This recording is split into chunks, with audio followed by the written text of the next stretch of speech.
Continuando con la agenda, la siguiente exposición está a cargo del doctor Carlos Caro, doctor general del Centro de Estudios de Derecho Penal Económico y de la Empresa, presidente de la Asociación Peruana de Compliance, es profesor con amplia experiencia en temas de Derecho Penal y Compliance. Carlos es abogado de la Pontificia Universidad Católica del Perú y doctor en Derecho por la Universidad de Salamanca en España. Carlos, agradecerte por tu apoyo en este 12º foro anual y bienvenido. Muchas gracias. Muchas gracias, Alejandro, por la invitación. Para mí es un honor, es un gusto, como siempre, poder participar en estos eventos que organiza Bursen. Y en esta ocasión me voy a ocupar de un tema sobre el cual se ha comentado poco y que ha pasado en apariencia desapercibido. El tema es la interpretación constitucional del delito de omisión de comunicar operaciones sospechosas. Me estoy refiriendo a la sentencia del Tribunal Constitucional del 5 de marzo del año 2020 del expediente 006-2014, proceso de inconstitucionalidad. Este comentario tiene que ver en torno a esta sentencia que toca en gran manera los alcances de este famoso delito de comunicar operaciones sospechosas. Es decir, como recordarán varios, el artículo 5 del decreto legislativo 1106, Ley Penal contra el Lavado de Activos, establece una punición dolosa y culposa frente al oficial de cumplimiento que omite comunicar operaciones sospechosas. Y esto se ha convertido en cierto modo en el terror o el temor constante o permanente de los oficiales de cumplimiento. Los oficiales de cumplimiento se sienten muy preocupados con carácter general porque, claro, siempre están pensando que les pueden imputar este delito y que pueden terminar en la cárcel. Bueno, sobre el delito en sí mismo ya he hablado en varias ocasiones, pero para tranquilidad de todos, hasta el momento no hay ningún condenado por el famoso delito de omisión de reporte de operaciones sospechosas. Procesados han habido muchos, imputados han habido muchos, pero condenas no hay ninguna. Y en cierto modo, eso se debe a que hasta el día de hoy los fiscales, los jueces, no le han puesto la lupa todavía a qué es lo que está pasando en el mundo del cumplimiento. Normalmente ven la parte externa, es decir, la parte de quienes cometen realmente el delito de lavado de activos, pero no hay una preocupación muy profunda en torno a la posición o al trabajo que vienen realizando las áreas de cumplimiento. Ahora, eso no significa de que siempre vaya a ser así, ¿no? Esto es parte de un proceso, es parte de una evolución. Recordamos varios, hace poco un caso famoso, no voy a mencionar el nombre de la entidad, pero estamos hablando de una entidad financiera que está siendo objeto de ciertas investigaciones por parte de la Unidad de Inteligencia Financiera, la UIF, porque habría participado en financiación de campañas políticas, ¿no? En los años 2011, 2016, claro. En un caso como este, que es muy sensible, independientemente de la entidad, porque la menciono solamente con carácter general, evidentemente siempre está de por medio la discusión sobre si ha habido acá una omisión de reportar o de comunicar operaciones sospechosas, ¿no? Como decía hace un rato, no hay ninguna condena, no hay ninguna sanción, pero siempre está la preocupación, como decía, por parte de los oficiales de cumplimiento, ¿no? Al punto que, como he podido ver en varios foros, muchas veces la lógica es, ante la duda, reporta, ¿no? Porque si tú reportas, entonces te lavas las manos, un poco te curas en salud y vamos a evitar que a futuro tengas un proceso penal por omisión de reporte. Eso queda lugar, esa práctica, que en cierto modo es una mala práctica, da lugar a que los fiscales se llenen de miles de reportes de operaciones sospechosas. Ustedes no pueden imaginar los miles de informes de inteligencia financiera que tienen que revisar los fiscales por año, con la finalidad de poder establecer si detrás de un caso existe realmente un delito de lavado. Porque lo que hace el oficial de cumplimiento es reportar la operación. Lo que hace la UIF, en teoría, es filtrar la información, contrastarla, someterla a análisis y, si es que el caso lo amerita, pasar el caso al Ministerio Público. Claro, y el detalle es que entre un paso y otro, entre el reporte y el informe, la pregunta es, ¿cuánto de valor agregado existe? Creo que esa es la gran discusión. ¿Cuánto de valor agregado puede haber? Durante años, como se sabe, la SBS no podía acceder al secreto bancario y tributario. Hoy en día puede hacerlo. Por años, como se sabe, la SBS no podía dictar congelamiento de cuentas. Hoy en día ya lo puede hacer, ¿no? Claro, entonces se han ido perfeccionando las herramientas de manera tal que la información que entrega un sujeto obligado puede ser contrastada y se le puede otorgar valor con la finalidad de poder, entender cómo es el proceso de potencial acto de lavado de activos y ponerlo en conocimiento de la fiscalía. Bueno, ¿qué nos trae la sentencia ya para entrar en materia, ¿no? La sentencia, un segundito, vamos a correr esto. La sentencia tiene que ver con un proceso de inconstitucionalidad iniciado por el Colegio de Notarios de Lima. El Colegio de Notarios de Lima demandó la inconstitucionalidad por el fondo y por la forma de algunos artículos del decreto legislativo 1106 de lavado de activos. ¿Qué demandó el Colegio de Notarios? Demandó, por un lado, que el decreto regula las obligaciones y responsabilidades de los notarios, excediendo así la facultad otorgada por la ley autoritativa. Entonces se decía que se contravenía el artículo 104 de la ley constitucional y la ley número 29815, que era la ley autoritativa. Y luego, por el fondo, se sostuvo en esta demanda de inconstitucionalidad que no existía una vinculación directa entre la conducta típica y el bien jurídico protegido por el delito de omisión de comunicación de operaciones sospechosas. Entonces se decía, oye, ¿por qué se está regulando este delito?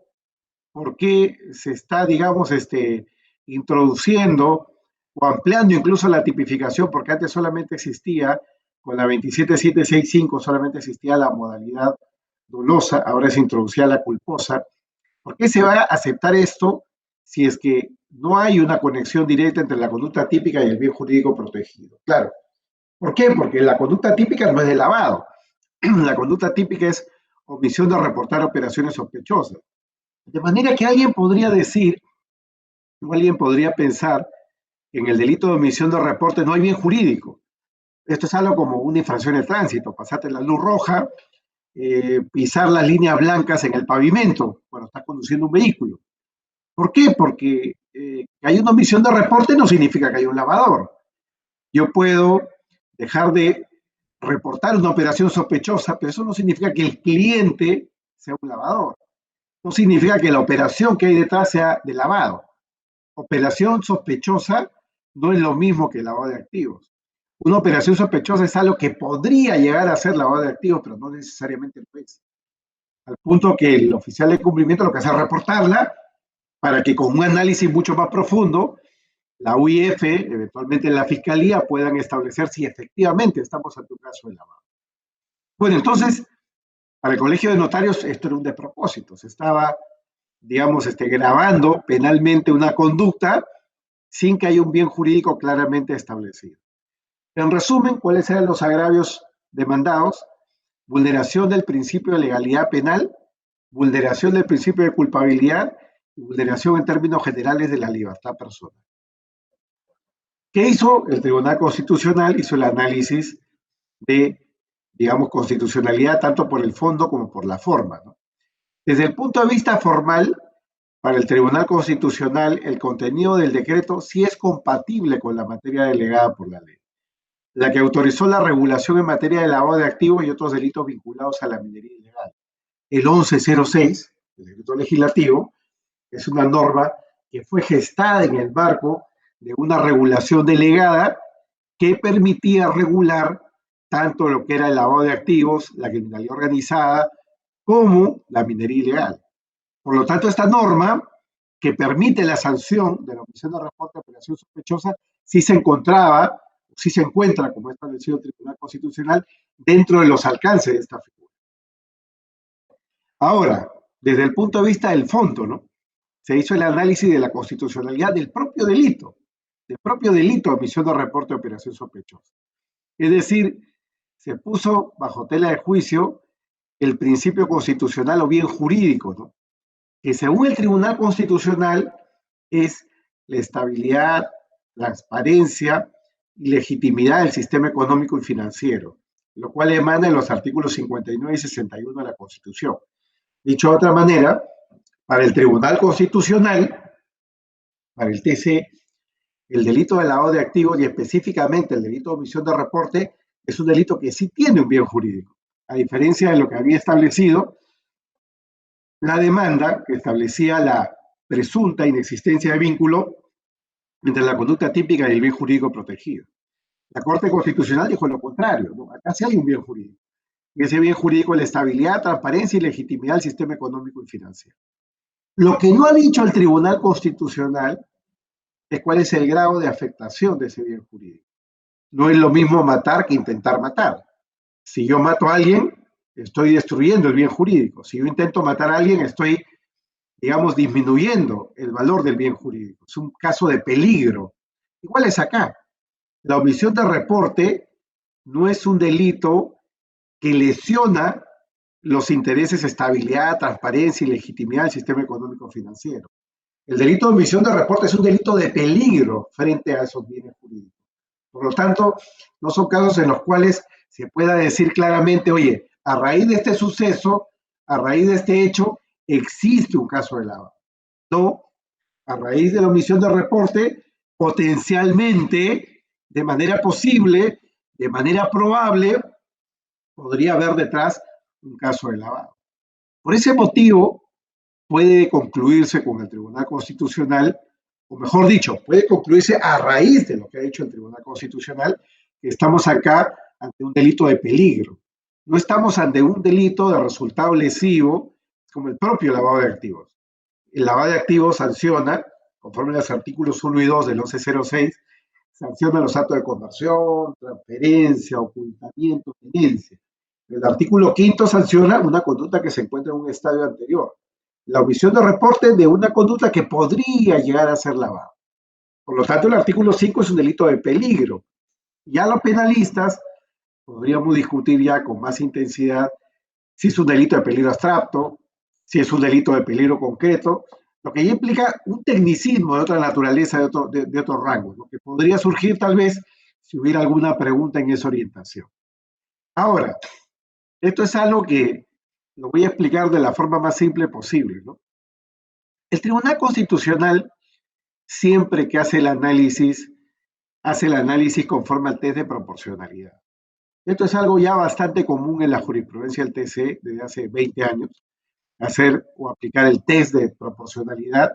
Y el test de proporcionalidad pasa por tomar en cuenta bastantes criterios, ¿no? Primero, el criterio de idoneidad, el criterio de necesidad y el criterio de proporcionalidad concreta, si quieren verlo así. Claro, entonces, desde el punto de vista de fondo, el principio constitucional o bien jurídico, según el TC, ya hemos mencionado la estabilidad, transparencia y legitimidad, ¿no? Derivado de los mencionados artículos. Ya cuando aplica el test de proporcionalidad sobre el delito objetado, que es el delito de omisión de reporte de operación sospechosa, el Tribunal Constitucional concluye que el medio utilizado para luchar contra el lavado de activos, cual es sancionar la omisión de reporte, si es un medio idóneo, si es un medio necesario y si es un medio proporcional. ¿Por qué? Porque considera que es idóneo, porque sancionar, criminalizar la omisión de reporte desmotiva la comisión de este tipo de delitos. En segundo lugar, genera confianza en el sistema penal y en tercer lugar, garantiza la protección del bien jurídico. Entonces, por lo tanto, según el tribunal, el medio utilizado, que es el medio del derecho penal, la pena, es idónea porque desmotiva, genera confianza, garantiza la protección de bienes jurídicos. Segundo, ¿no? Es necesario el medio utilizado, que es el derecho penal. Según el Tribunal Constitucional, no existen medios alternativos menos gravosos. El principio de necesidad implica que si bien lo que se quiere evitar es algo necesario, es idóneo, es importante que no se utilice o no se eche de mano de medios que sean gravosos o de medios que sean exagerados para lograr la finalidad determinada. Se trata, por lo tanto, de buscar la menor afectación posible a la libertad. Para el TC no existe otra vía, solamente existe la vía del derecho penal. Y por otro lado, en cuanto a la proporcionalidad, el Tribunal Constitucional toma en consideración varias cosas, ¿no? Primero, hay que tomar en cuenta la ley de ponderación, ¿no? Es decir, la satisfacción del principio constitucional, como la justificación, que es la afectación a la libertad personal. Conforme a ello, el Tribunal Constitucional entiende lo siguiente, dice, la intervención del principio constitucional en el derecho a la libertad personal es constitucionalmente válida. Y por otro lado, considera que la medida restrictiva solo se aplica cuando el sujeto activo omite comunicar las operaciones que hubiera detectado sospechosas. Claro, entonces no se trata pues del uso de la pena que se activa así por así, sino del uso de la pena que se activa bajo determinadas condiciones, ¿no? Que son las que establece la ley. No se va a sancionar cualquier tipo de conducta. Se va a sancionar un tipo de conducta que pueda ser considerada como sospechosa y cuando esa sospecha no ha sido comunicada a la autoridad. Con ese background, el Tribunal Constitucional realiza el análisis de los agravios planteados por el demandante, ¿no? Desde el punto de vista de la libertad personal, desde el punto de vista de la legalidad penal y desde el punto de vista del principio de culpabilidad penal. Recordemos que son los agravios de fondo que había planteado, esto se ve en la parte de acá abajo, en naranja, agravios, los agravios que había planteado la demandante, porque es el Colegio Notario de Ley. Vulneración de los principios de legalidad, culpabilidad y la libertad personal. Ese análisis va a realizar el Tribunal Constitucional. Y dice, en cuanto a la libertad personal, que la medida restrictiva no anula la libertad de modo general, solamente los supuestos descritos en la norma.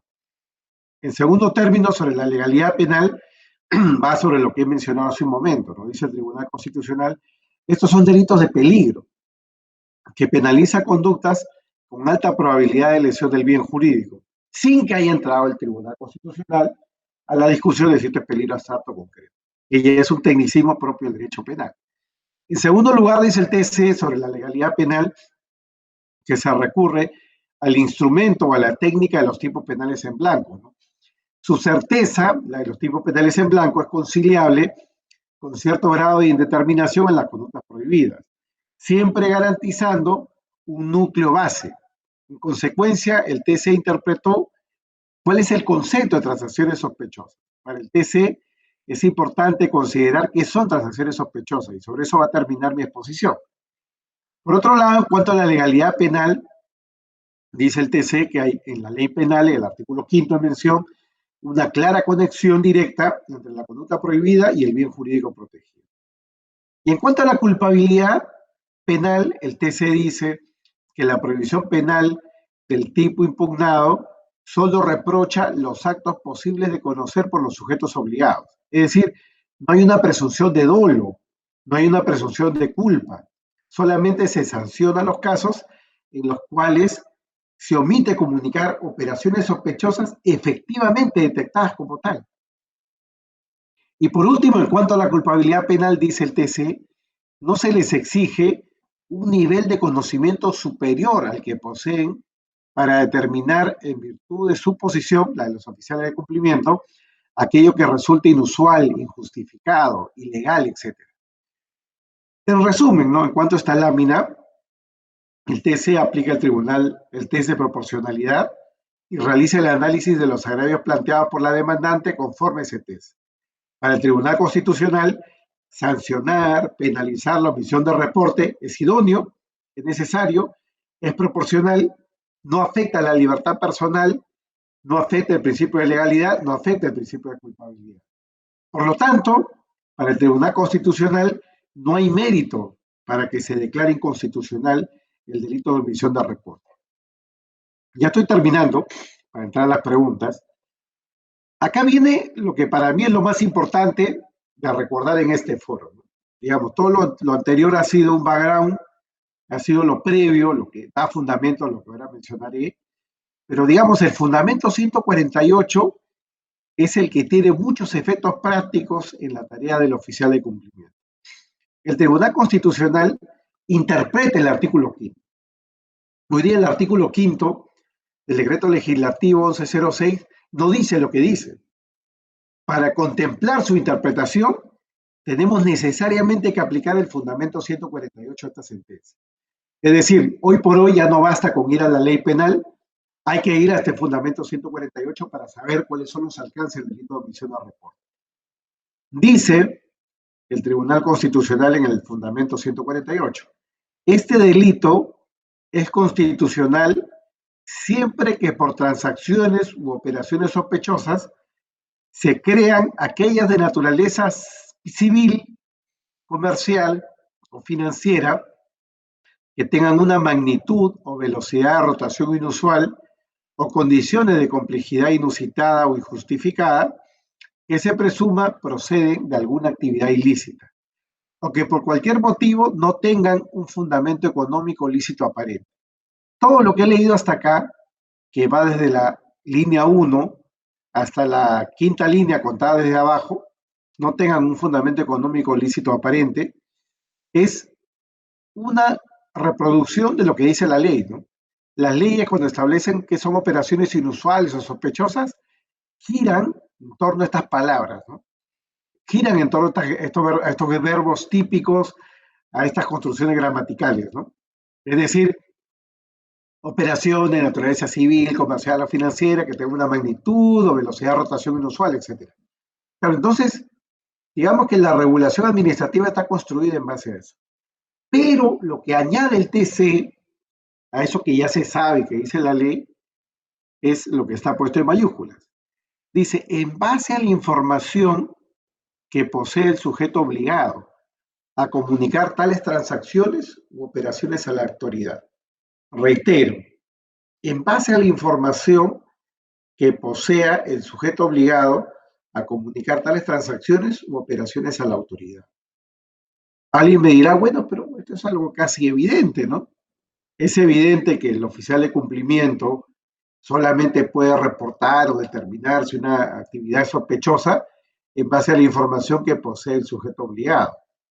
Claro, es más o menos evidente para los que están en la práctica de cumplimiento, ¿no? Pero no es tan evidente para los jueces y los fiscales, ¿no?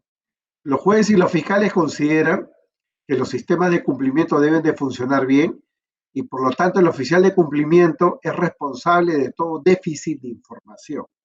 Reitero, los fiscales y los jueces consideran que los oficiales de cumplimiento son responsables de los déficits de información. ¿Y qué pasa cuando hay un déficit de información? Porque el oficial de cumplimiento llega todos los días, se sienta en su computadora, en su escritorio a trabajar, ahora será desde su casa, tal vez en pijama, sentado, trabajando, teletrabajo, y tiene que hacer su trabajo. Claro, la información que maneja un oficial de cumplimiento puede seguir diferentes rutas, ¿no?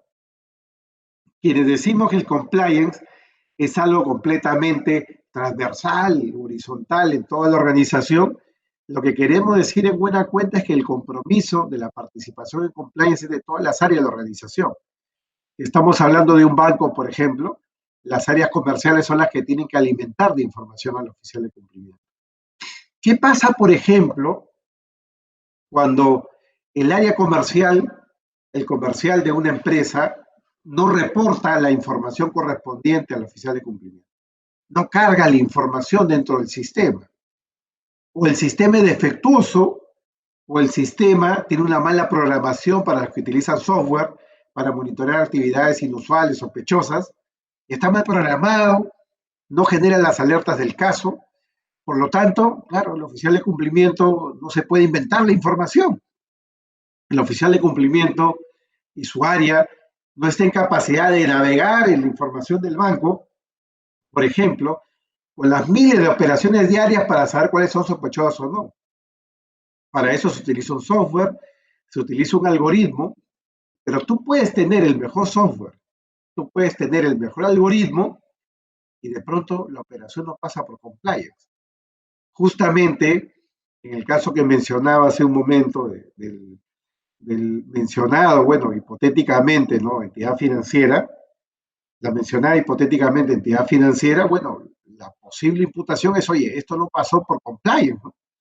Esto no pasó por compliance, compliance no analizó estas operaciones en efectivo porque la información no fue registrada. no se registró en el registro de operaciones y por lo tanto ahí podría existir un déficit, muy bien, en el manejo de la información. Claro, ¿quién es el responsable de eso? ¿Compliance? El responsable es el oficial de cumplimiento que no elaboró el reporte de operación sospechosa. Allí el Tribunal Constitucional ha puesto la voz, en base a la información que posee el sujeto obligado a comunicar tales transacciones o operaciones a la autoridad. Claro, en base a la información que posee el sujeto obligado. Lo que pasa es que quien habla por el sujeto obligado no es cualquiera. Quien habla en materia de omisión de reporte es el oficial de cumplimiento. Por lo tanto, conforme al principio de culpabilidad, la base del juicio, la información con la cual voy a juzgar si un oficial de cumplimiento hizo o no su trabajo de reportar operaciones sospechosas, es utilizando la información que posea. Alguien me dirá, ¿y cómo se determina eso? Bueno, hoy en día, sobre todo en las entidades que tienen un gran volumen de operaciones, todo esto se administra telemáticamente. Es decir, todo esto se administra en línea, ¿no? Esa información que está, digamos, perfectamente resguardada, perfectamente clasificada al interior de los software que se utilizan para administrar la información. Entonces, no estamos hablando de papel, no estamos hablando de hojas Excel, sino estamos hablando de información que está alojada en un sistema, que está en una nube o que está en un servidor, y por lo tanto, desde el punto de vista técnico, tienen solidez en cuanto a lo que es fecha cierta, ¿no? ¿Qué información se manejaba, qué información se controlaba al momento en el cual el oficial de cumplimiento tomó la decisión de reportar o no una operación sospechosa? En suma, y acá voy acabando ya para las preguntas, el Tribunal Constitucional ha dicho, el artículo 5º, el delito de omisión de reporte es un delito constitucional, siempre y cuando se entienda que la punición del omiso se da cuando se omite reportar una operación sospechosa en base a la información que posee el sujeto obligado.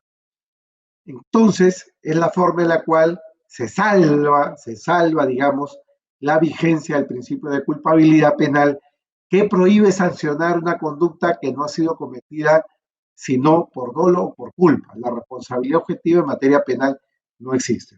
Muchas gracias nuevamente, Alejandro, por la invitación y quedo atento a las preguntas si fuera el caso. Gracias Carlos, por la exposición siempre tan clara sobre ese tema. Y yo, la verdad, sin ser abogado y sin ser oficial de cumplimiento, te digo que después de escucharte, ¿no? Si yo fuera oficial de cumplimiento, me parece que este es un tema que todavía da para un poco más y desde ya creo que te comprometo para poder hacer un panel de expertos y poder discutirlo. Y la parte que me ha quedado a mí, antes de pasar a la pregunta de nuestro asistente, la parte que me queda a mí como medio ambigua es en qué medida es objetivo el decir que el oficial de cumplimiento no tiene acceso a la información de la compañía. Pues sabemos que evidentemente hay información, hay reportes que le llegan al oficial de cumplimiento. Pero ¿en Sí, qué medida un juez o un fiscal podría decir, bueno, aunque no haya un reporte directo al oficial de cumplimiento, el oficial de cumplimiento tiene los mecanismos para entrar a la información de la compañía? sí, muchas gracias por la pregunta, Alejandro. Voy a tratar de ser muy directo y frontal, ¿no? Los jueces y los fiscales no tienen mucha idea de cómo funcionan los sistemas de cumplimiento. Esto es algo absolutamente nuevo para ellos.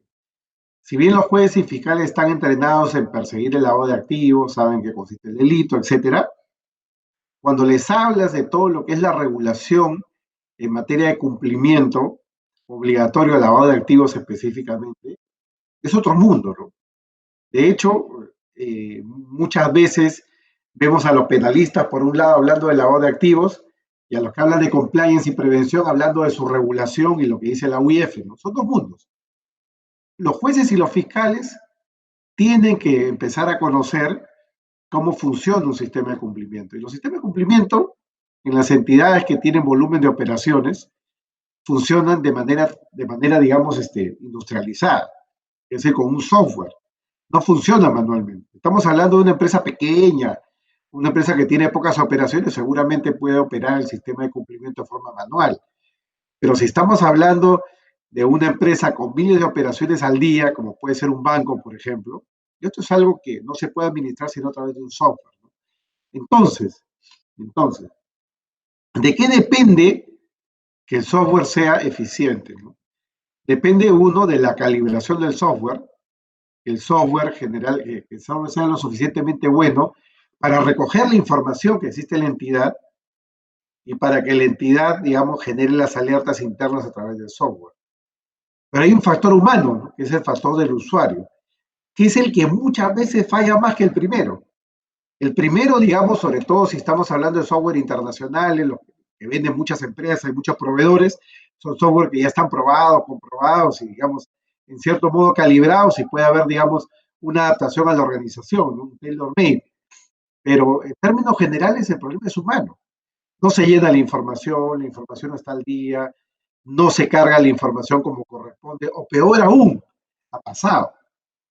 Es profesamente no se carga la operación. Porque por ejemplo, voy a poner un ejemplo, no voy a mencionar ahora sí nombres de inducciones, pero en un caso de una operación en efectivo de una empresa, alguien dijo, oye, pero esto no lo voy a cargar al software de cumplimiento, porque finalmente es una operación en efectivo, pero que proviene de una empresa vinculada. Como proviene de una empresa vinculada, entonces no tengo por qué sospechar y por lo tanto ni siquiera hago el reporte de operación.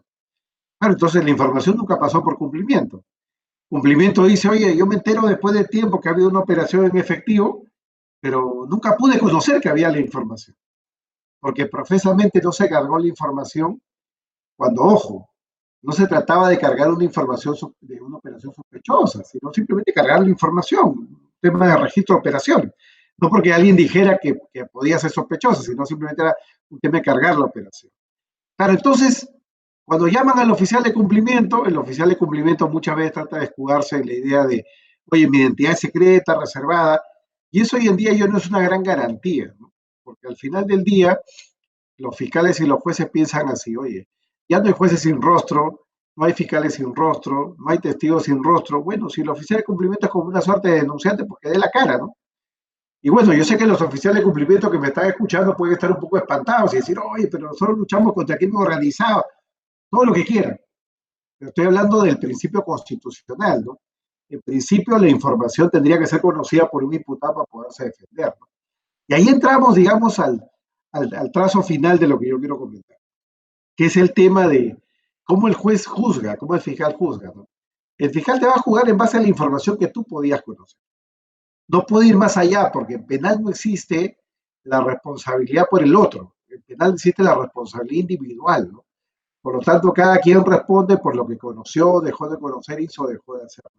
Pues un oficial de cumplimiento que no accede a la información adecuada no puede responder por un defecto, digamos, de la organización. Gracias, Carlos. Hay una pregunta de Gisela Aguilar. Dice, a su criterio, ¿se trata de un delito de peligro concreto o abstracto? Teniendo en cuenta que se trata de un incumplimiento de obligaciones del oficial de cumplimiento, ¿coincide con la interpretación del Tribunal Constitucional? A ver, yo creo que el Tribunal Constitucional ha dicho lo que tenía que decir. El Tribunal Constitucional ha sido bastante sobrio, ha hecho el delito constitucional, pero para que se garantice el principio de culpabilidad vamos a dejar en claro algo que ya estaba claro. O sea, lo que ha hecho el TC es algo que emana de la interpretación, pero bueno, para la tranquilidad de todos lo ha dicho expresamente. El principio de culpabilidad, no te puedo juzgar sin información que tú no conocías, solamente te voy a juzgar con la información que tú podías conocer. Y eso yo creo que es adecuado, es una garantía mínima, porque estamos hablando, digamos, del derecho penal, no estamos hablando del derecho administrativo, el derecho civil. Eso por un lado. Y por otro lado, yo creo que hay que tomar en cuenta de que acá estamos ante un delito de peligro abstracto. Tampoco es un delito de peligro en el sentido de que necesariamente deba estar atado a una operación de lavado. Basta con que exista la potencialidad de que sea una operación de lavado para que el delito se pueda sancionar. De hecho, la pena es menor también a lo del lavado. Por lo tanto, entendiéndolo como delito de peligro abstracto, lo que en la práctica tendría que comprobar el fiscal, el juez, es que ha habido efectivamente el reporte, la omisión de reporte de la operación, pero que la operación potencialmente podría llegar a ser un caso de lavado. No es que simplemente pasaste la luz roja y aunque no hayas atropellado a nadie, sea a las 12 de la noche, igual te sanciono penalmente. Es que esto no es administrativo, esto es derecho penal. Gracias, Carlos. Tengo un par de preguntas que me gustaría juntarlas en una sola y pedirte como docente a ver que hagas una aclaración para nuestro público, ¿no? Hay una pregunta que dice, si un gerente de un área no comunicó una operación sospechosa al oficial de cumplimiento, la responsabilidad penal recae en este funcionario. La primera explicación que quisiera pedirte, Carlos, para que nos quede claro a todos los que no necesariamente somos abogados o estamos metidos en el mundo del día a día del oficial de cumplimiento, es que hay una diferencia entre una operación inusual y una operación sospechosa. No es el funcionario el que determina qué operación es sospechosa. Te pediría si pudieras distinguirnos en qué momento se clasifica inusual, en qué momento se clasifica sospechosa y cuál sería la responsabilidad que tiene el funcionario que no reportó la operación inusual. Sí, sí, sí. Vamos a ver, mira, este es un tema que yo creo tener claro. Digo yo porque lo llevo discutiendo años, ¿no? En varios foros, ¿no? ¿Cuál es la diferencia entre operación inusual, una operación sospechosa y una operación que debe de ser reportada al fiscal por la UIF? Fíjense, son tres estándares. ¿Eh? El estándar 1, operación inusual. El estándar 2, operación sospechosa. Y el estándar 3, una operación sospechosa que ha pasado el filtro de la UIF y se ha convertido en un informe de inteligencia financiera. Vamos a lo más elemental. Si nosotros vamos a la ley, a ver qué es lo que dice la ley en torno a una operación inusual y sospechosa, el texto es casi el mismo.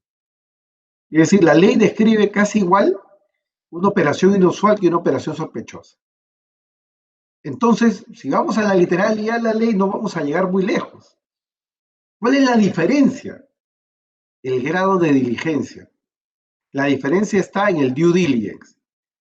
En la información de una operación inusual es una información en bruto. En cambio, la información de una operación sospechosa es una información neta, ya luego del due diligence. Ejemplo, ¿no? Yo tengo una alerta porque una persona que todos los meses recibe $2,000, un mes recibió $100,000 depositados desde el extranjero. ¿Es ilegal eso? No, no es ilegal. El banco exige conocer quién es el emisor, quién es el receptor, hacer el registro correspondiente, justificar la transferencia, un contrato, lo que sea, y llega. Pero claro, es inusual, hay una alerta. Para el sistema de compliance, esto podría generar una alerta, porque oye, esto no va con el perfil del cliente, ¿no? Un cliente que todos los meses recibe 2,000, hoy día recibió 200, 100,000. Entonces, ¿qué está pasando? Claro, entonces, esa información en bruto, así en bruto, es una operación inusual. Pueden haber otras alertas, offshore, la alerta de un PEP, un personaje puesto políticamente, cualquier alerta. Pero que haya una alerta no significa que sea sospechosa. Para determinar si es sospechosa, tengo que aplicar la debida diligencia. Es ahí donde interviene el humano. Ya no interviene el software, interviene el humano, interviene el oficial de cumplimiento, el área de cumplimiento y analiza la operación. ¿Cómo la analiza? Con las herramientas que tiene a disposición. Oye, el oficial de cumplimiento no es policía, no es fiscal, no es investigador privado, pero algunas herramientas tiene, ¿no? Puede revisar la trazabilidad de las operaciones, puede eventualmente decirle al comercial, oye, pide la información al cliente y el comercial le manda un mail o llama por teléfono al cliente, le pide información. Si el cliente no responde, ya es otro motivo de sospecha, ¿no? Ya va sumando. Pero el cliente puede responder y levantar el cargo, se levanta la bandera roja y la operación dejó de ser, fue inusual, pero nunca fue sospechosa. Pero ¿qué pasa si a raíz del due diligence, las herramientas que tiene el oficial de cumplimiento, la debida diligencia, analiza la operación y dice, mira, no he podido levantarla, no he podido levantar o explicar la inusualidad? Bueno, para mí es sospechosa. De repente no es lavado, de repente no es delito, pero yo, oficial de cumplimiento, no tengo más herramientas. Yo no tengo secreto bancario, yo no tengo secreto tributario, yo no tengo base de datos fiable de si hay procesos delictivos o no. tengo lo que mi software me puede determinar, que hay algunos procesos penales, pero no tengo la garantía que el 100% están ahí registrados en mi software. Entonces, ¿qué hago? Emito mi reporte de operación sospechosa a la UIF. ¿Qué es para la UIF eso? Es información en bruto. La UIF lo que tiene que hacer es aplicar ahora otro estándar, que es hacer su propia debida diligencia, con más herramientas que el que ha hecho el reporte de operación sospechosa. Por ejemplo, si hay dos bancos involucrados, la UIF puede pedirle al otro banco información. La UIF puede pedir el levantamiento de secreto bancario, el levantamiento de secreto tributario, puede hacer, es decir, tiene más herramientas. Si aplicando esas herramientas, la UIF cree que la sospecha no se levanta y cree que detrás de eso hay un caso de lavado, puede remitir el caso ante la fiscalía para que el fiscal actúe. Así funciona el sistema. Entonces, es una cuestión de estándares probatorios. Gracias, Carlos. Y con respecto a la responsabilidad del funcionario que no reportó esa primera operación inusual y por tanto no pasó por todo el proceso, digamos, ¿tendría responsabilidad ese funcionario? Claro, desde mi punto de vista, en primera instancia hay una responsabilidad, digamos, disciplinaria, ¿no? Es una infracción laboral incumplir las normas de cumplimiento, valga la redundancia. Entonces, si una persona del área comercial, un gerente, tiene el deber de registrar una operación, muy bien, la información, los datos, si no lo hace, eso es violación del procedimiento de compliance, por lo tanto merece una sanción. En el banco, en la entidad, seguramente habrá un código de conducta al cual, conforme al debido proceso, lo pueden someter y lo pueden sancionar desde el punto de vista disciplinario, digamos, internamente, laboralmente hablando, ¿no? Para efectos penales, podría llegar a tener responsabilidad si eso se convierte en un delito de lavado. Porque si profesamente ha omitido información y eso ha facilitado el descubrimiento de un caso de lavado, eso puede ser el delito, eso puede constituir el delito de encubrimiento de lavado de activos, o peor aún, porque ha pasado en casos en el extranjero, bancos donde los operadores bancarios estaban corrompidos por las organizaciones criminales para pasar por alto y no hacer reporte de operaciones sospechosas, en cuyo caso ya eso implicaría ya una contribución al lavado de activos. Y por lo tanto la pena sería la de lavado. Dos últimas preguntas para terminar, Carlos. Lisette en Madrid pregunta, ¿la evasión tributaria podría ser considerada dentro de los temas de lavado? Sin duda que sí, el delito de lavado de activos puede tener como un delito precedente la evasión tributaria, y ahí yo creo que hay muchos problemas. Yo tengo algunas cosas escritas sobre este tema hace algunos años. El tema clave en materia tributaria está en tener en consideración cuándo se comete el delito tributario, ¿no? El delito tributario no es el delito de dejar de pagar, ¿no? Es dejar de pagar a través del fraude. Y eso lo ha hecho la Corte Suprema. Entonces, ese ya es un primer, digamos, filtro para entender cuándo hay evasión tributaria y cuándo hay lavado. Entonces, no es lo mismo dejar de pagar impuestos que el delito de evasión tributaria. Y lo segundo, es un problema muy práctico, es cómo diferenciar lo lavado, ¿no? Si yo dejo de pagar al fisco $1,000, muy bien, ¿cuál de mis $1,000 son lavados, no? Si yo tengo, imagínense que yo tengo $50,000 o $10,000 ya, dejo de pagar 1,000, me compro un carro por 5,000, ¿ya estoy lavando? Es decir, los primeros 5,000 ya incluyen los 1,000 que he dejado de pagar el impuesto. Hay toda una serie de reglas ahí que ya no hay tiempo para explicarlas acá, pero que yo desarrollo un trabajo sobre el delito tributario como delito previo de lavado de activos. Y la última pregunta, Carlos. Roberto pregunta, ¿cómo recomienda manejar el equilibrio, la diligencia del ante la duda, repórtalo? Y yo sumaría a eso, de repente, o no repórtalo, ¿no? Porque Claro, también lo he visto. claro, si nosotros le preguntamos a los fiscales dirían, oye, no reporten tonterías, ¿no? Digo, yo recuerdo un día, creo que fue en Caretas en el año 2012, que se levantó la noticia de una declaración del doctor San Martín Castro, que es cuando era presidente del Poder Judicial, y dijo literalmente, esos informes de inteligencia financiera, reportes de operaciones sospechosas no sirven para nada. ¿Por qué lo dijo? No lo dijo por denigrar al gremio, sino porque muchas veces llega información que no implica una sospecha mínima de lavado, ¿no? Claro, y el error no es solo, en todo caso, del banco, que reporta, que son los que principalmente reportan, o de la unidad de inteligencia financiera, sino también de los fiscales, porque los fiscales que saben derecho penal debieran de rechazar in limine estos procesos, ¿no?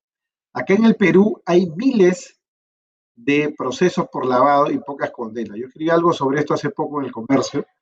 Acá en el Perú solamente hay 105 condenados por lavado y 5 empresas sancionadas entre el año 2000 y 2018. Entonces, las cifras son exiguas, ¿no? Hay mucho proceso, mucho ruido, pocas nueces, ¿no? ¿Y por qué? Porque la calidad de la información que llega no es elevada. Entonces, creo que es fundamental que se ponga un filtro, pero el punto de partida es la formación, ¿no? Porque muchas veces en la formación los abogados o los asesores o los, digamos, capacitadores en temas de compliance dicen, oye, no, el terror, ¿no? Tienes que reportar porque si no te van a meter preso. No es así, ¿no? No es tan así. Creo que se necesita tender puentes entre los gremios de cumplimiento, por ejemplo el de los bancos, y los fiscales, ¿no? Para que sepan los de cumplimiento qué es lo que los fiscales necesitan y qué información realmente tiene valor, ¿no? Tiene valor agregado para que pueda generar investigaciones penales. Carlos, nos hemos excedido del tiempo, pero igual creo que ha sido muy, como siempre, muy didáctico. Te agradezco muchísimo por tu participación nuevamente en este foro y por tu contribución siempre a los eventos que organiza la Bolsa de Valores y Bursa. Muchísimas gracias, Alejandro. Seguimos en contacto. Un abrazo y éxitos a todos. Muchas gracias, Carlos.